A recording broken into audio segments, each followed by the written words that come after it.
Bonjour et bienvenue dans cet épisode spécial de Apprendre avec Shrimp, dans lequel nous allons voir l'installation des deux programmes qui vont nous permettre de poursuivre le visionnage des prochains épisodes. Ces deux programmes sont WAMP et Visual Studio Code. Allez, c'est parti!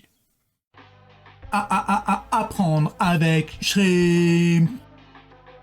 Et nous allons commencer avec WAMP.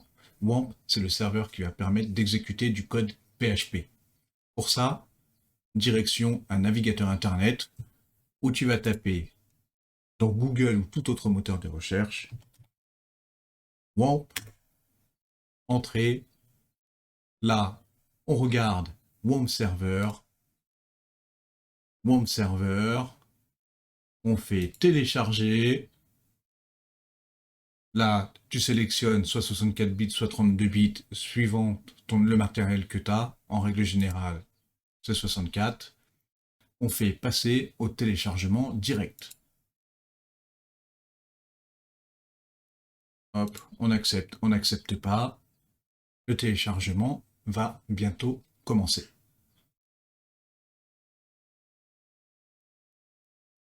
Voilà. Après ce petit moment de téléchargement, nous allons exécuter le petit programme. Donc on va cliquer dessus. Et là, en français, si tu veux, là je fais je comprends, j'accepte, suivant, suivant, suivant. Là, il y a des cases à cocher. On s'en occupe pas. On verra ça plus tard si on a besoin. On fait suivant, suivant, installer et on attend.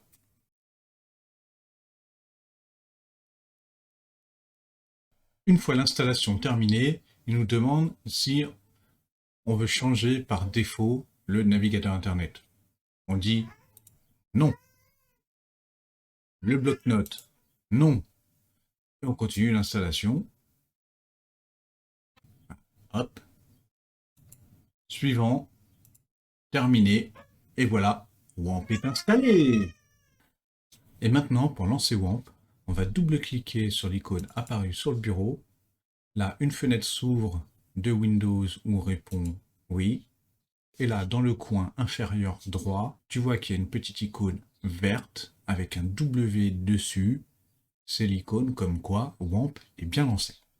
Et maintenant, pour vérifier que WAMP est bien lancé, on va aller sur le navigateur, on va ouvrir un nouvel onglet et on va taper l'adresse IP 127.0.1 qui correspond en fait à l'adresse locale de ton ordinateur.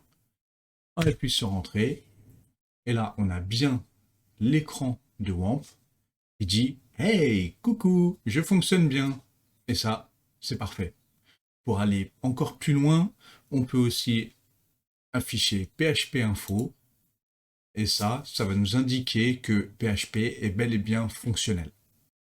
Ce qu'il faut savoir aussi, en plus, c'est que les fichiers de code qu'on va insérer dans WAMP pour pouvoir qu'ils s'exécutent, on va les trouver ici. Hop. Donc, le répertoire où vous avez installé WAMP, dans le dossier www. Et ici, nous avons tous les fichiers et dossiers qui vont être exécutés par le serveur pour afficher, par exemple, notre site internet. Alors, je t'invite à créer un raccourci vers ce dossier-là, qui sera beaucoup plus simple pour l'avenir. Donc, on revient un peu en arrière. On fait clic droit sur www. On fait envoyer vers bureau. Et là, normalement, sur ton bureau, tu as un raccourci vers ce dossier. On passe maintenant à l'installation de Visual Studio Code. Pour installer Visual Studio Code, on retourne sur le navigateur internet dans lequel on recherche Visual Studio Code, entrée, on clique sur le lien, télécharger pour Windows. Là, il se télécharge. On ouvre, on accepte les termes du contrat. Suivant, suivant, on va créer une icône sur le bureau. Suivant, installer. On ne va pas directement l'exécuter parce qu'il faut déjà vérifier qu'il y a bien l'icône sur le bureau. on fait terminer, et là, sur le bureau, il y a bien une icône Visual Studio Code. On double-clique dessus, et là, paf, Visual Studio Code s'ouvre. Et voilà, on a donc terminé l'installation de Visual Studio Code. Et voilà pour ce petit épisode spécial pour l'installation de WAMP et de Visual Studio Code. C'est vraiment très simple, il suffit juste de télécharger les programmes et de faire suivant, et ceci va nous permettre de suivre les prochains épisodes. Donc, à bientôt pour l'épisode 2.